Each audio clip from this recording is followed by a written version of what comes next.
জিন কয়েনের আজকে ডেলি কম্বো আমরা হোলিতে দেখব। হোলিতে প্রথম কম্বোটি রয়েছে থান্ডার গেট নামে, যেটা দেখবেন সেটা আপনারা ক্লেম করবেন।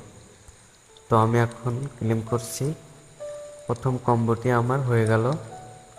তো এখন দ্বিতীয় কম্বোটি হচ্ছে আমার টোলচে। টোলচে ক্লিক করব। টোলচে যাওয়ার পরে খুঁজে বের করব লাইটিং। তো এখন আমি লাইটিংয়ে ক্লিক করছি, লাইটিংয়ে ক্লিক করলাম, আমার তৃতীয় কম্বোটি হয়ে গেল। এখন তৃতীয় নম্বর কম্বোটি এখন আমি বের করব। জেমসে জেমসে যাবেন, জেমসে যাওয়ার পরে ট্রায়াল কোয়ালিটিতে ক্লিক করবেন। ক্লিক করলে আপনার কম্বোটি হয়ে যাবে। টেক দ্য প্রাইজে ক্লিক করলে